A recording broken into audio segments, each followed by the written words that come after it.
Well, welcome, Facebook Live viewers. My name is Brad Bodis, and we appreciate you joining us again this week. This is our continuing Facebook Live series where we try to educate our viewers and inform our viewers on things that are impacting the folks that we serve. At Bond and Bodis, our law offices are spread throughout Alabama. We're in Mississippi, and we're in the Knoxville, Tennessee area. And we help people with money problems. And we know that plenty of you are having financial problems right now. This last year has been tough. So we just want to be here to answer questions and address some of the issues that are being faced by a lot of our viewers. Please remember, again, that the Bond and Bodis law offices are situated throughout Alabama. We're in Mississippi. We're in the Knoxville area in Tennessee, and help people with money problems. If at this point you need some advice, you just need someone to talk to, we're offering absolutely free initial consultations with an experienced attorney, and we'll do it, like we're doing this Facebook Live today. We'll do it from the comfort of your own home office or home or office, wherever you feel comfortable. So please, we are to have a good friend, a senior vice president with South Point Bank here in Birmingham, Derek Johnson. Derek and I have not only been good friends for a long time, Derek and I have served together on the board of the Crisis Center here in Birmingham. And at one point in the distant past, Derek was my banker. Derek, welcome to our broadcast today. Thanks for joining us. Thanks for having me, Brad. Happy to provide any help I can. Well, thank you. If you would just share a little bit about your background and your experience with our viewers, I'd appreciate that. Yeah, no, I've been doing this, I guess, about 15 years now. I was at Compass Bank for about 10 years. I was at Service First Bank when it was formed, I guess, for about 9 years, and now I've moved over to South Point Bank to run their private banking department. I always joke there's very few things that I have not seen at this point. It has been a roller coaster for the last 10 years, I think, for bankers and borrowers. Well, it certainly has been, and I can say I've been helping people with money issues for over 30 years, and I can say that with everything I've seen, this last year has been far different than anything up until that time. This COVID pandemic has really, I'm sure, created a big shift for not only how you work, but the type issues you're seeing. And those are the things that I'd like to talk with you about. So for our viewers, I want to remind you, these Facebook Live episodes live on our Facebook page. I think you're going to hear some very valuable information from Derek today. We're going to talk about the impact of COVID on small businesses and particularly the individuals that have guaranteed the debt of small businesses. So if you know somebody that you think could benefit from this, remember that this feed will live on our Facebook page and at the Bond and Bodis website. Feel free to refer folks back to here. Last week, we had a very interesting episode. We talked about the eviction moratoriums that are in place and a lot of the foreclosure moratoriums that exist, but that will be expiring soon. And you might also find that episode interesting. But I have my friend Derek Johnson here today. And Derek, what I want to talk about is the impact I think that this pandemic has had on small businesses in particular. You and I both know that in many cases, when you're dealing with a small business, you're really dealing with the principles of that small business. That's right. As an attorney, I often hear people say, well, I incorporated or I set up an LLC, so that protects me personally. And I can tell people that you are certainly protected from certain types of liability when you incorporate or when you set up some sort of business entity. But when you're getting started or when your business is young, there are very few people that are going to lend you money or lend your business money unless you sign a personal guarantee. Derek, would you say that you see a disproportionate impact upon small business owners and their principals, or have seen a disproportionate impact over the last year? Oh, absolutely, Brad. And the trick on this is that until you have a very, very, very established business, banks are going to look to your personal financial statement first. That you can come in with the best idea in the world, and we can all agree it's probably going to make money. But if I can't see it on your financials, there's no way that one's going to go forward. Your options would be to go to SBA. That would probably be a better option on startups. But if you come to the bank looking for a small business loan, I'm going to look at your personal financials and make sure that if this goes bad, that you have the other abilities to pay it off. And you're not alone at South Point Bank, and you've worked with a couple of other banks. I can tell our viewers that even though I've been doing business for over 30 years now, we've been working with people, and my law firm's been around for a long time. There are still many instances where we're asked to personally guarantee obligations. Right. So, Derek, would you tell us a little bit, in very basic terms, how that works, what it means when an individual or individuals guarantee the debt of a business? Yeah, and there's a couple terms that always come up that I think people really need to be familiar with when you're asked to sign a guarantee. Um, what we call is basically, if the loan is not as strong as a bank would want it to be, we're always looking for something called an unlimited guarantee. It may be listed as a joint and several guarantee, but it allows the bank to approach any member of the LLC or business to go, okay, you've got 5 members and one guy is super strong. The bank is going to go to the strongest person in that first. I mean that's it's written in the documents. They don't have to go after you proportionately. The bank can go after the strongest person in that list. So you really have to be careful. But most banks, you have to have a credit that's so strong to get a limited guarantee. And even if you do get a limited guarantee, say you're a 25% owner, um, most of the time they're going to add a percentage on that too, to where you guarantee 1.35, 1.45% of that ownership percentage too. So you're not just limited to your ownership percentage. When those documents are drawn for your companies, you know, that's going to involve side litigation in between you and your partners. But the bank position is always going to be, y'all fight that out amongst yourself. We're going to get our money, and then y'all can go back and sue each other to recover it from each other. Yeah, that's a very important thing. A lot of people that I counsel with, that they say, well, I only have a 10% interest in the business, so they can only hold me responsible for 10% of the debt. That term, it's a legal term, but joint and several liability. It means that everybody that signs a general type guarantee, which is what we're going to see in most instances, is liable for everything. Everything that the business, all obligations that they've guaranteed for the business. Um, so you may end up being responsible in paying all that debt. You may have rights against the other shareholders or other members of the LLC later. But the bank isn't concerned with those agreements between the shareholders. The bank's going to go, like you say, whoever has the money. Yeah, and it's you have to be really careful. I mean, I have a feeling you've probably done some of these, and I have too. But a lot of times when somebody comes to ask you to guarantee their debt, that means the credit's not strong enough to stand on its own. So if they come to you and say, "Hey, I want you to help guarantee my debt," they have basically put the crosshairs on you, because when they bring you in as the help, the bank's looking at it as, okay, well, if it goes bad, I've got that guy. I have that person with a strong balance sheet that we can approach to get paid.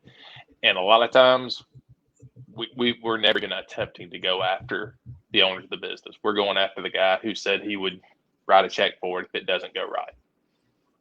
And I will tell, and I have told our viewers before, if you have a good friend and you want to destroy that friendship, then think about guaranteeing a financial obligation for them. People have Yeah, good no, it's intentions, but well, and I think you'll enjoy this too, is that we always joke that every lawyer and every doctor in town has one restaurant inside of them. They're going to get talked into one restaurant or or something like that, and they only do it one time because it always goes bad and they end up having to write a check for it. So yeah, being the yeah, guarantor is not all it's cracked up to be unless you're getting paid for it. I'm half Greek, Derek, and I can tell you that the Greek folks that I know are heavily into the restaurant business. But I went to law school for a reason. I love those people and I love their restaurants, but I'm not Yeah. getting into the restaurant business. Um, uh, Right, and I think we always joke too that say, if somebody, um, I don't come to your office and ask you how and tell you how to perform law. I'm definitely not getting into a restaurant where I go, I'm a banker, and then I try to tell people how to run their restaurant. That's right. let's all stay in our lanes. So, Derek, one thing I want to make sure we cover here, we're talking to small business owners, people involved with small businesses. Many of them have personally guaranteed their obligations. But during the last year, the government has made available some programs to assist small businesses, specifically the PPP loans, which are payroll protection program loans. Can you explain to us how those work and what you're seeing with respect to those loans becoming forgiven at this time? How this program's developed? Well, this was a pretty dark time for all of us last year. I was actually out on leave, but I was sitting at the house doing PPP loans, and the the worst part about those were that the big banks had a portal into where they could go in and get their biggest clients the most money as they possibly could the fastest. But all the smaller guys like us, the smaller banks, the smaller borrowers, if you didn't have a direct line into a banker, you're the last of the list. They've made changes to that program to where it's much easier to get those loans now. But it was pretty bad. That first round, a lot of the people who really needed it were not able to get them. I think that's gotten a lot better, but it was pretty scary. Those loans, they were intended to get people through and keep people on the payrolls. Um, a lot of people have done the right thing with those loans. What we are seeing now, as people start trying to come to get forgiveness, is they did not keep good records. They did not keep good payroll records. They did not keep um, all the other documentation. If people had good accountants, that was great. You have to be a certain size business to have a really good accountant, though. A lot of people are just doing this on QuickBooks and trying to come back and try to pull that documentation, and it has not worked great. We're kind of coaching those people through that right now, and we have had very few people who were not forgiven.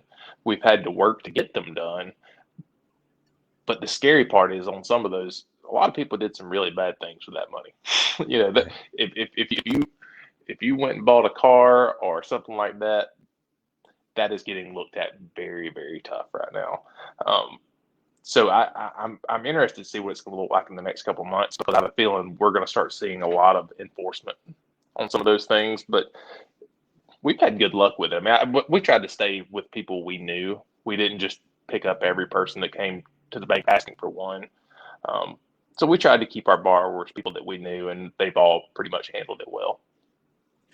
Well, I can tell you and tell our viewers with something like this, it's good to know a banker. It's good to have a relationship with a banker. And I can't say enough good things about Derek Johnson at Absolutely. South Point Bank. If you need some assistance in this area, Derek is certainly, in South Point is certainly the place, somebody that you want to talk to.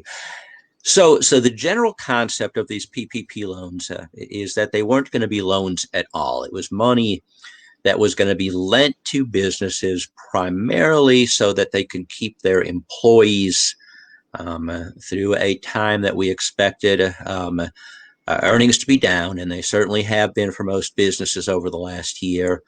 But you applied for the loan. Now, these are loans, Derek. As I understand it, there were no personal guarantees required for these type loans. Is that essentially correct?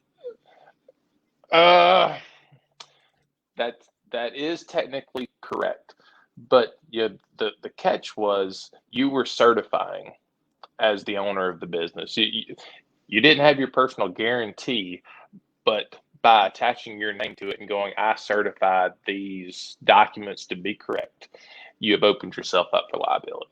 If you sign something knowing that it wasn't going to be used for payroll, it's as good as a personal guarantee that they will come to Okay. you directly. But as long as you use the money for the intended purposes and kept the appropriate records, um, then the debt was usually made to the business entity, the corporation or the LLC. But you make a good point. That's correct. Those of us that took out those loans had to make certain certifications, and if those weren't accurate, I'm sure the SBA would look to the business owners themselves, to the principals. Yeah, they will. That's right. And some of the stuff that we're seeing when people are getting called on some of that is they've got a neighbor who sees them driving around in a in a new car, and they're basically blowing the whistle on those people. So the ones who are getting caught doing bad things, it's really requiring a certain level of just really not caring. They just really did it knowing that it was bad, and they're probably getting their just desserts. Sure. So the next step was you applied for the loan. Hopefully the loan was funded. You made certain certifications. Hopefully you used the money properly and you kept good records. You then, the government opened up a period of time in which you could apply for forgiveness of the loan. But just as with the loan Right. origination, the forgiveness is handled essentially by the banks themselves. Is that how it's working? Yes, sir. That's correct. Y- you know, I, it really was a strange situation because this was rolled out so fast that the guidance given to bankers was that you will do these as fast as you possibly can, but when it comes down to answering questions or how do I fill this out, we had to basically go, that's you talk to your accountant. Your accountant's the only one who can bless this. Um, but now, of course, it's come to the forgiveness time, and we're having to play coach to a lot of that. We've got SBA guys that work directly for us, which has made it so much easier.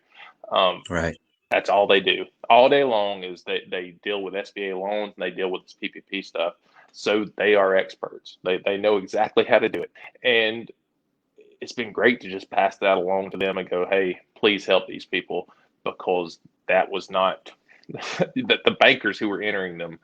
We had no idea how it's going to work out, and honestly, the the way it has rolled out with the government has been very disappointing. We were told a lot of things about how this was going to go, and if it wasn't forgiven, how it would be handled. And a lot of it is just now they're going, well, it stays on your books for 10 years, and that's not good for us with capital requirements.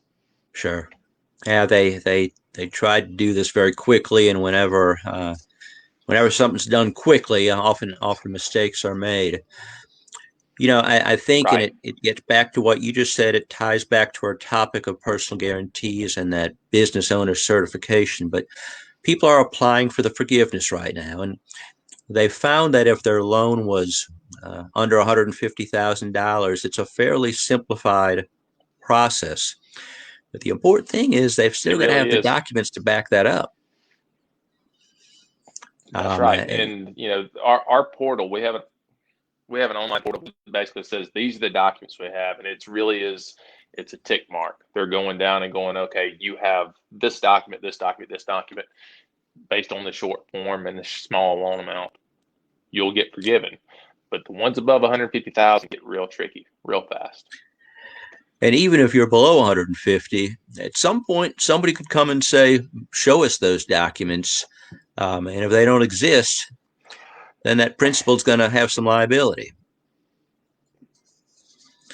I would Yeah, suspect. and I keep coming back to the amount of people that work for the IRS right now. They are so understaffed that just the thought of having them go to try to figure out all the $150,000 loans, I mean, it's a very small chance. Not saying it can't happen, but you'd have to really do something crazy for them to come after you on those 150s. Yeah. Well, all the same, I would encourage people to be very careful. And if you are filling out those forgiveness applications, make sure you can back them up. Make sure you have your records. Again, that's why you're doing business as an LLC or a corporation. Um, you want to make sure that you can escape any type of personal responsibility by making sure all of your documents are in order. So That's right. we've had essentially two draws now, PPP. I refer to them as PPP 1 and PPP 2.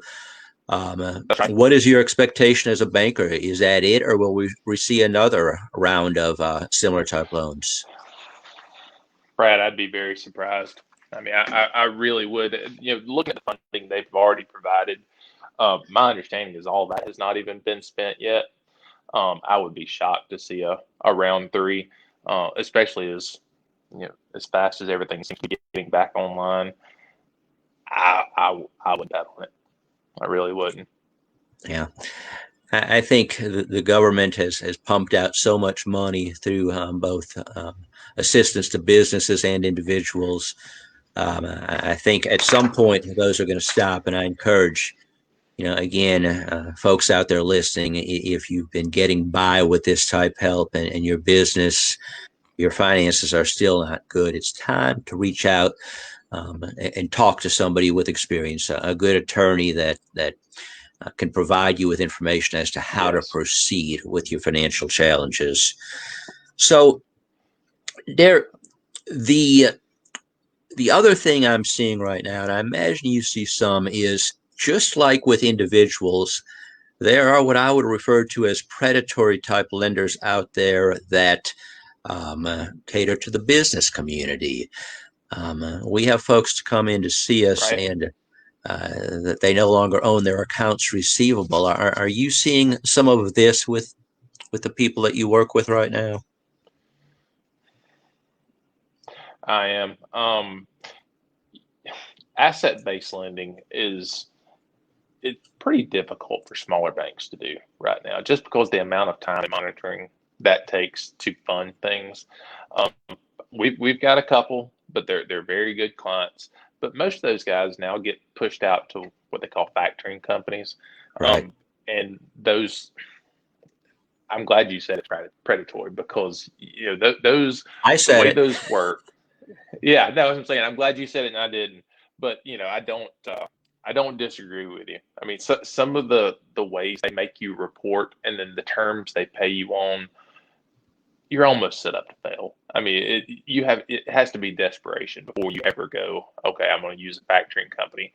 Um, Usually, it's putting a band-aid on something that's already kind of bleeding anyway. Um, but for some people, there's just not another option. I mean, I think you and I have talked about this before too. Is that people with smaller businesses there's just no good options. I mean, even if you said you're going to do an SBA loan can take months to finally get going, and banks are set up in a way where they're not betting. They're not betting on Right. any loans that have a possibility of going bad. Yeah, I really want to emphasize this to folks out there that are running small businesses. You fall in love with your business and you want to do everything you can to make it work. But if you're at that point where you're looking at factoring your receivables, working with one of these companies, it's going to charge you a very high interest rate. Almost always are going to ask for a personal guarantee. Be very, very careful. It might Right. be time to throw in the cards on that business before you dig the hole deeper. Derek, in my experience, some of the things I've seen these companies do, in addition to the very high interest rates, in addition to the personal guarantees, these businesses in their loan documentation will have the individual that's guaranteed the loan make what's called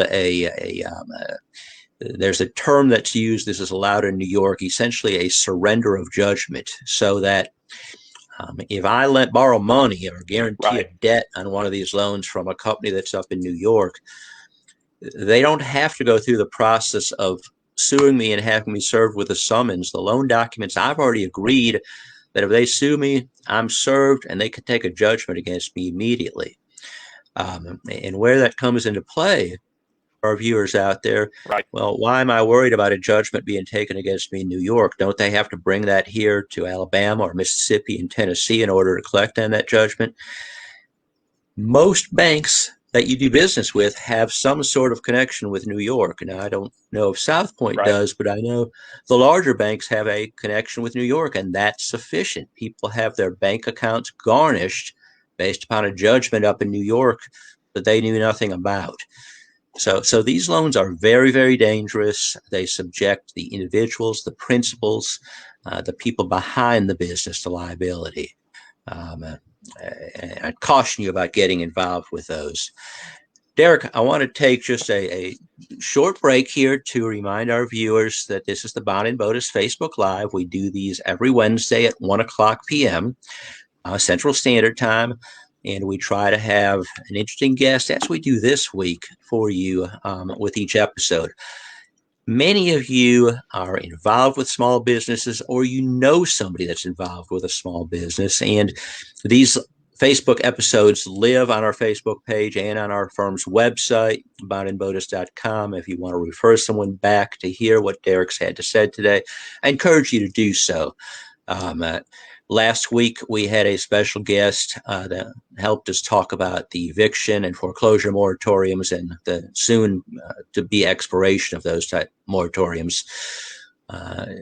We are offering absolutely free initial consultations right now. If you see financial problems on the horizon, don't wait until it's too late. Don't wait until you're already being garnished or facing a foreclosure or a repossession. Reach out for help now. Derek, we've had some questions come in from some of our viewers, and I wanted to give you a chance to address some of these. So the first one has to Sure. do with those PPP loans. What happens Okay. if I apply for forgiveness and the forgiveness is denied? What happens next? What's going to happen to me? Well, there is an appeal process. Most people don't win them, but it is there, and it at least can delay the payment for a while. If you do get to the point where it is not forgiven, luckily it's at a 1% rate. It's still backed by the government, so the banks are going to have to work with you. You know, the government's going to have to. They basically said to the banks, you know, if this goes bad, we're still going to cover the banks on anything that's not paid off. Most of the time, those are going to be termed out over 5 years. It'd be like a short car loan. So, you know, if you take a $25,000-$30,000 debt out, that can still be pretty heavy on, you know, a payment of every month for 60 months. I mean, I could probably figure out what that payment would be for you, but it can be pretty aggressive. A lot of times, if it was if the loan was taken out before June 1st last year, I think those actually have a 2-year payback period. So that would be even worse. But a lot of those are getting pushed back into the new 5-year payback program. So the answer, like so many things, in addition, you know, to the advice Derek has, is don't get into that situation. Make sure you keep your documents in Right. order. Make sure you can show that the money was used for the appropriate purposes. And if your loan was under $150,000, the forgiveness the application for forgiveness process is fairly simple. Well, Eh, another part that we would advise people when they took those loans out to have the checking account where those loans were. Don't take a loan from another bank and then move those funds into another bank's checking account, because at least if it's in my house and you're looking for documentation, I can go, okay, well, I can pull all the copies of checks. I can pull everything from here and say, okay, here's a large part of your documentation. If it's another bank that does not have the loan, but they have your checking account, I mean, you're hoping that they'll get back to you in a timely manner, but it's in the bank's best interest where you have a loan to get it forgiven. Because we want it off our books as fast as you do. And another excellent point Derek made earlier with respect to this is one of those times having a good accountant. If you're going to operate and run a business, having a good accountant is just very, very important. I know a lot of people use something like QuickBooks at the beginning, but after having run my own business for 30 plus years, I can assure people the cost of a good accountant is well worth it in so many instances, and this is one of them. I have a viewer here that asked if I personally guaranteed a loan with a bank and I default on the loan, can the bank take my home?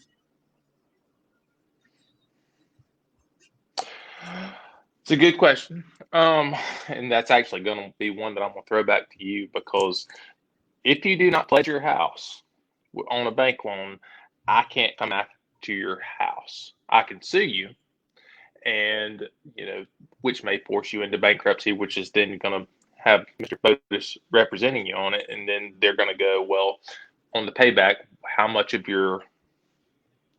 equity do you have in your house that could be used to help pay back your debts? But I would let you speak more to that about once it actually gets to the part of, hey, we're in active litigation and what the bank's rights are on coming for your house. But I can't go after it. It's not pledged. Sure, and I'll elaborate. I tell people, folks would think, well, I'm a bankruptcy attorney, Derek's a banker, that we would always be in an opposing situation, and that's not the case. It's in No, it's everyone's really best not. interest usually. It's in everybody's best interest to try to work through these type issues before you get to the point where you might face losing your home. And we often are able to work together very effectively. But the legal end of this is, yes, if you personally guarantee a debt and the business defaults, what's going to happen next is that the bank or whoever lent the money is going to take legal action against the guarantors. This is similar to defaulting on a car loan. This is similar to defaulting on a credit card. The bank will sue and they will obtain a judgment against that individual that guaranteed the loan. Now, the judgment can then be recorded against any real estate or any property that the individual owns. Each state allows you to exempt or protect a certain amount of property. But when that judgment is recorded, it becomes a lien against your property, similar to a mortgage, which means that at some point when the house is sold or auctioned off, those monies are going to be used to pay off that judgment. It's important, again, to consult with a good qualified bankruptcy attorney well before that happens. There are things that can be done. Again, the attorney can work with the banker, try to create repayback terms, perhaps negotiate some sort of resolution of the matter, but you want to act before judgments start getting lined up and recorded against your property. In the long run, yes, that the lender could theoretically take your home because they could obtain a judgment, record that judgment, and then execute on the judgment, which means forcing your property to be sold. But there are many things that can be done in the interim, so I encourage you to seek good, competent advice before you get to that point. Hey, Brad. So, Another thing I wanted to add to that too is that when you have a commercial loan that is teetering on going bad, um, that's all. Like you said, that's a good time to go ahead and be talking to your representation, because if you come back to the bank and go, "Hey, my business is struggling. I need to look at getting my line modified. I need to get some better terms." The first thing they're going to ask you is, okay, what else do you have? Your business doesn't have a lot of worth right now. So what do you have? Do you have other cash accounts? Do you have equity in your house that you can pledge? Which that is very dangerous, because if you already have a business that's already kind of teetering and they go, okay, we'll give you more credit, but we're going to attach to your house. The moment you attach to your house, Yeah. We've lost your audio there, Derek, but I think I'm going to go ahead and talk to our viewers about what I believe Derek was going to share. So, yeah, if you need more money, if you need better terms, and you start negotiating on your own with your banker, uh, you can make some big mistakes here. So reach out for legal representation early on. Again, my offices, we offer free initial consultations. We'll talk through your situation. And even though I'm a bankruptcy attorney, my first objective is to keep you out of bankruptcy, is to come up with a solution that will prevent a bankruptcy from occurring. We don't want to file a bankruptcy if there are other viable options, and we can help you with those options. Um, Derek, another thing I see people do is they will take money that is protected from their creditors, protected from the bank. For instance, money that's in a 401k or an IRA, they'll take that money out and use that money to fund their business or to make loan payments. Whereas if they had filed bankruptcy or sought some other type of protection, that money in the 401k or IRA is completely protected from the individual's creditors in most instances. So you want to act with good That's right. counsel um, before going forward. The next question uh, is: can my business Right. declare bankruptcy and still keep operating? And I'm going to take that one, Derek. So a lot of people think, well, my business is failing. It's not doing well. Let me just bankrupt my business and then I'll go on with my life and do something different. It's not that simple, folks. Again, if you have personal guarantees on loans or you've pledged your own collateral on loans, you still have to deal with those issues. And for most small businesses, you're going to have personal guarantees on your significant obligations. You're usually not going to be able to sign a lease or take a loan from a bank without a personal guarantee. So just bankrupting that business is not going to get rid of those personal obligations you have. Again, talk to a good qualified bankruptcy attorney when those problems first start to arise so that you can get some good advice as to how best to protect your assets. Um, you often hear about big, large business entities going into a Chapter 11 type reorganization.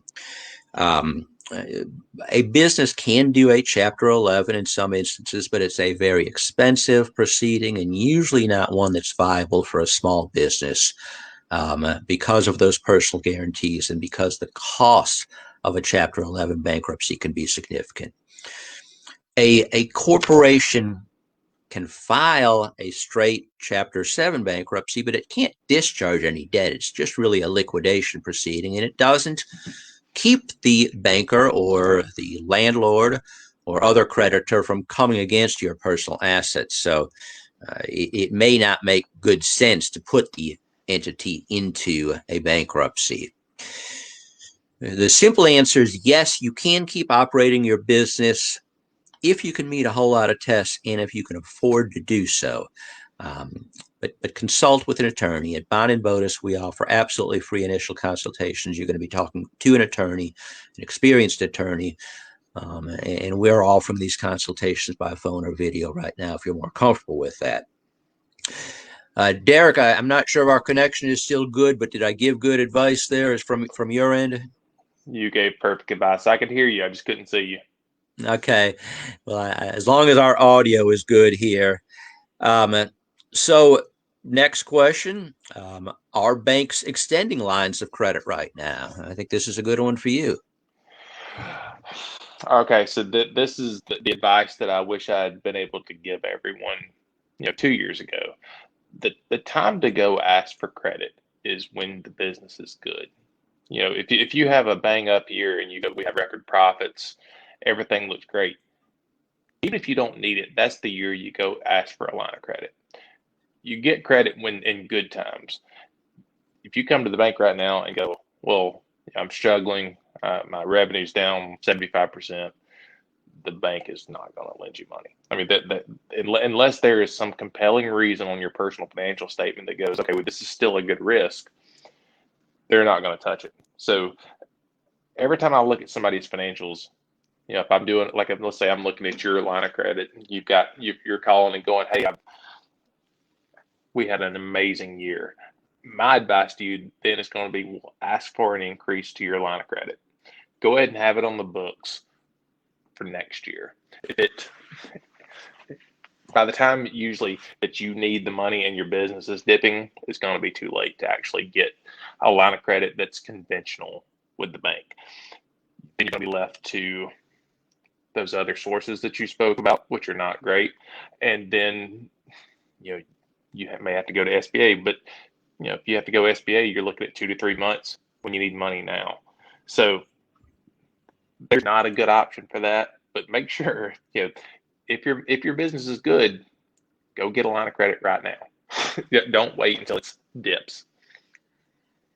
Derek, I think that is the best advice I've ever heard from a banker right there. And Yeah. folks, if you hear nothing else, hear what Derek just said. I've heard a million times, well, my bank won't lend me money. If I didn't need money, they'd lend me money. But now that I need money, they won't help me. Well, it just makes perfect sense. The bank will lend you money if they think you're going to be able to pay it back. Boy, what great advice. Go out and set up those lines of credit when your business is doing good, so they're there for a rainy day if you need them. I've learned that the hard way over the years, and we keep good lines in place now. Right. But there have been some rough times, and yeah, you're right. It's hard. It's hard to borrow money. So, oh yeah, banks hate when you set up a line of credit and don't use it. But I'm telling you, that is your best protection against downturns in the business, is going ahead and having that conversation with your banker the year before you have problems. yeah. So next question here, and I don't know if you feel like you can speak to this or not, but I imagine you've had a lot of experience with customers that have had commercial lease payments. This individual wants to know what's the best way. Business is down due to COVID. I'm behind on the lease payments for my business. What's the best way to deal with those? What's your advice there, Derek? I have not done any. We don't do leasing here. Most of the time that's required at a bigger bank. I know Wells Fargo has a big commercial leasing. Regions has a big commercial leasing. But just a blanket statement for all that, be upfront with your banker up front. Go, hey, I'm having problems. What are my options? A lot of times they can go, okay, we can give you a 2-month deferral. We can give you a 3-month deferral. That money's going to be due at the end of the term. But a lot of times they can buy you a couple months if you just call and go, hey, I'm having problems. Where you're going to run into horrible issues is if you don't say anything and they have to call you and go, hey, buddy, you haven't paid your loan in 90 days. We're coming to pick it up. If you've already told them ahead of time, it's in their best interest to work with you too, because the way a lot of bankers get paid is that once you start having bad assets, that gets into the money you make too, and it's in your best interest to work it on the front end instead of the back end. No surprises. Yeah, I tell my clients consistently, be upfront, with the people you're Right. working with. Keep good records as to what you were told. With respect to the commercial leases in particular, here's my advice. Right now, there are a lot of people hurting, and commercial landlords themselves hurting. And the last thing they want is an empty space. Right. So they're certainly not going to be as quick as they have been in past years to evict tenants. If they know that the slowdown is COVID related, if they know that your business is viable, or you can demonstrate to them that the business will be viable going forward, talk to them, be proactive, say, look, we're down. I need some help with rent here. Can we put some rent payments at the end of the lease? Can you give us some sort of break for the short period of time? Their alternative if they don't work with you, is to evict you, and then they've got an empty space, and they're not collecting any revenue, and they don't have the hope of collecting revenue down the line. Um, Now, if you've personally guaranteed the debt, you may still remain liable for that debt, and it's something you'll have to deal with. Again, get advice from an experienced bankruptcy attorney. We're offering absolutely free initial consultations. But landlords are going to be more willing, in my experience, to negotiate with you right now than perhaps they have been in the past, as are most lenders, because uh, we're all hurting right now. That's a great Um, point, Brad. I mean, the way those work too, when you've got a strip center and you're trying to lease another space beside it, it doesn't just hurt them on the one that you've walked out of. Nobody wants to be beside an empty space either. So right. it's in their best interest to work with you. No strip center wants to have three open bins. It doesn't look good for any business going forward. Yeah, your landlord's often going to be in that same situation you're in right now. That's right. Um, be forthright, be honest, be prepared to show them your financial records to support the fact that you think business is going to, improve going forward. And we all hope that as people are becoming vaccinated, as we hopefully are pushing this pandemic into the rearview mirror, that business owners will do better moving forward. But yeah, talk to your landlord, be proactive, suggest solutions that might work for both of you. Derek, uh, are there any other, the PPP loan eligibility? It's my understanding that's all closed up at this point. Is that correct, or is there still eligibility for people that are hurting? Uh, Limited. There is. Um, what I've been telling people right now, especially as this kind of dwindles out, um, talk to your accountant about the employee retention credit. Um, it's only for if you did not qualify for a PPP loan, but it also allows you to go back and go, okay, from the period of January 1st, 2022, I think it's maybe July of this year, but you can basically apply for a credit for 50% of the wages you kept on the books for that time. You just have to, keep good records, have your accountant provide it, but it's not as good as a PPP loan, but it's 50% of your wages over that period as a tax credit would be a huge help to a lot of people. At worst, it gives you a loss carry forward that you could use for the next 3 or 4 years that would help offset your taxes as you Yeah. recover. Another excellent piece of advice, and I hadn't even thought about that, but yet another good reason. But we're plugging these accountants a whole lot right here, but Yeah, you it need to is get an another accountant on reason to here. have a good accountant.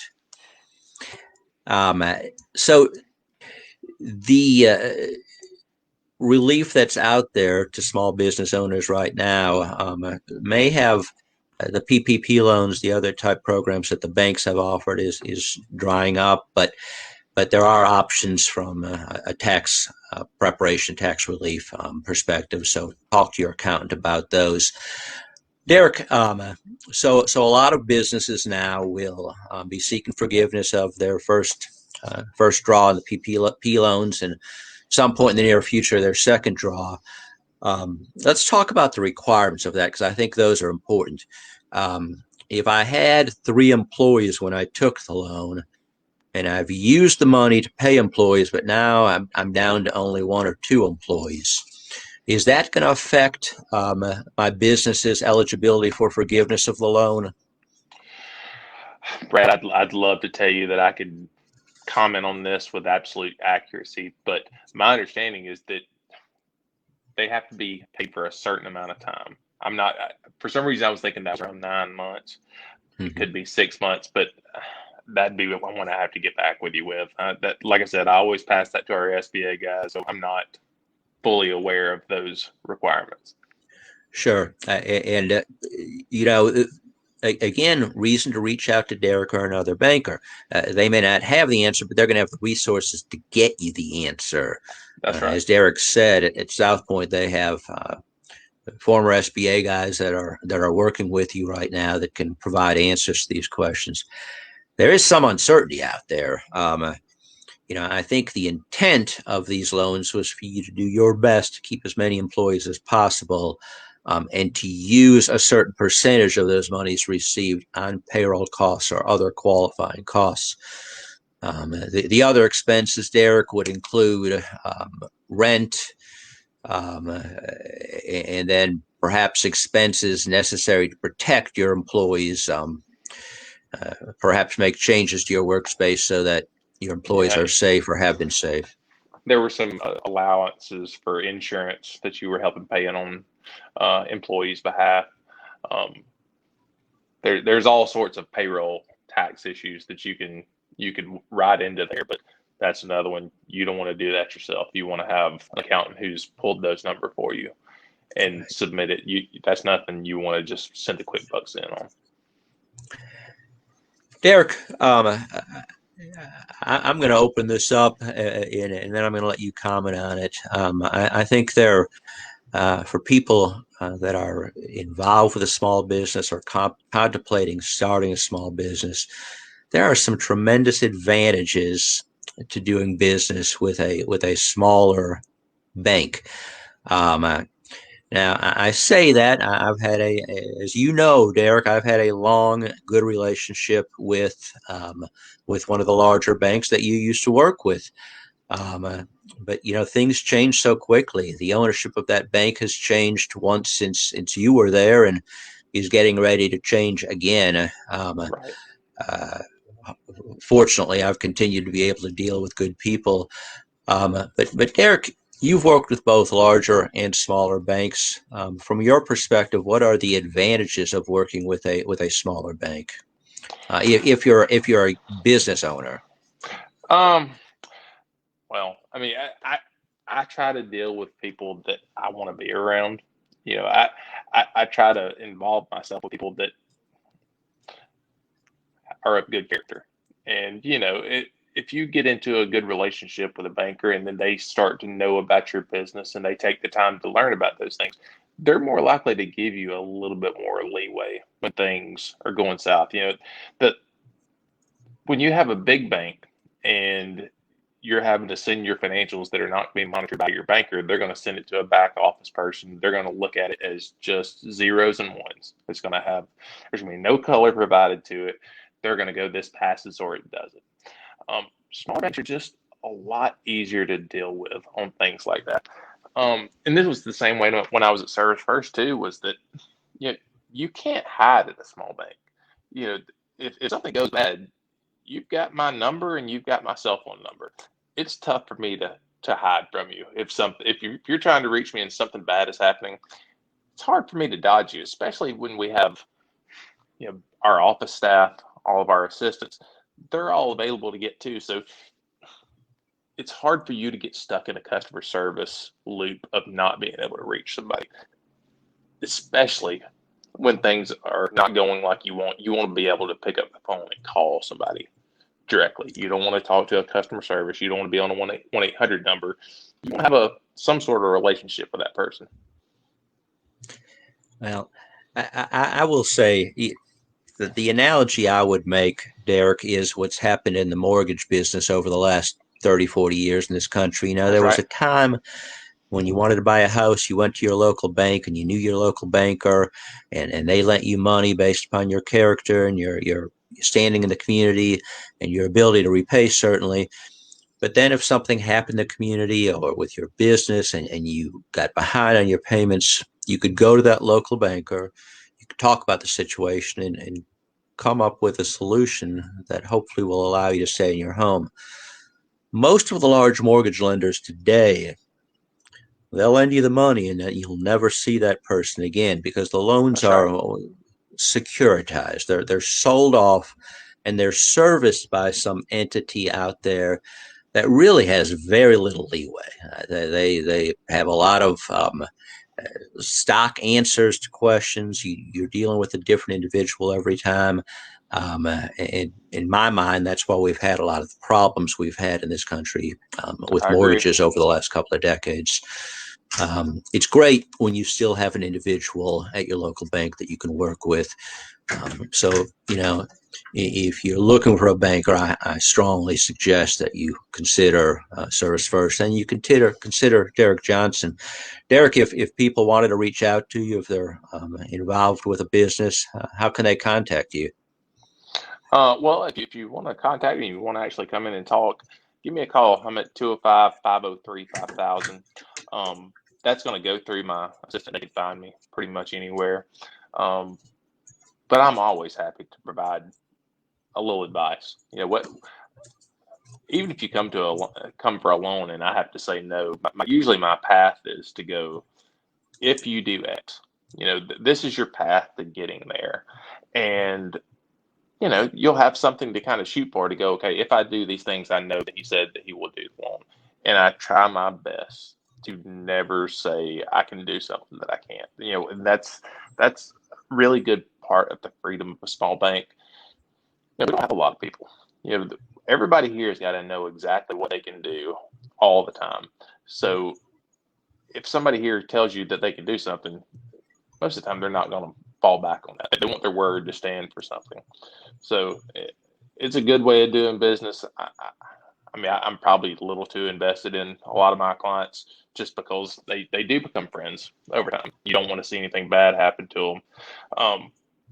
But yeah, that has got me in trouble in the past too, where I'm fighting for things that probably can't be saved too. Well, I can say, having known Derek for a couple of decades now, I think, and having worked with him both as a banker and in other endeavors, and just have him as a friend, he's someone you can trust. And if he tells you no, he's going to explain why that's the case, and how you can reverse the circumstances. So perhaps you might qualify for a loan that you wouldn't have qualified for otherwise. Um, Derek operates the way that I hope you'll find all of our attorneys work at the Bond and Bodis law offices. I believe you'll find it. We believe in you. We want things to work for you. We want to help you. Derek didn't become a banker to take homes from people, to exercise or to proceed against personal guarantors. He became a banker to help people realize their dreams and be successful. And I know he's done that with a lot of his customers. At the Bond and Bodis law offices, we're here to help you. We are a bankruptcy law firm, but bankruptcy is never going to be your first option. We're going to explore all your options. You're going to talk to an experienced attorney if you need help. But reach out before things get too bad. With so many of these issues, being proactive is the best solution. Let people that are experienced in this area work on your behalf, whether it be your banker or if you need an attorney. Bond and Bodis law offices are here to help you. We're located throughout Alabama, throughout Tennessee, and in the Knoxville area in Tennessee. Right now, we're offering absolutely free initial consultations, and we'll do them from the comfort and safety of your own home or your office. Just reach out to us. You can go to our website, or you can call the phone number on your screen, and we'll get you to an attorney, and we'll talk about your options, and we'll help you find a solution. And we'll work with trusted professionals like Derek Johnson at South Point Bank, because I know who you can trust out there, and I know who you can work with. Derek, we're near the end of the hour, and I want to be respectful of your time. I want to thank you so much for joining us today. We really appreciate it. I really enjoyed it, Brad. Always happy to see your face, buddy. Well, thank you so much. And to all of our viewers, please tune in again next week. We promise to have another interesting show. Remind your friends about this and our previous episodes, which are on our Facebook page and on our firm's website. But until next week, just remember your faith, your finances, and your family. And God bless all of you. Thank you, Derek. Bye, buddy. Have a good day. Bye-bye.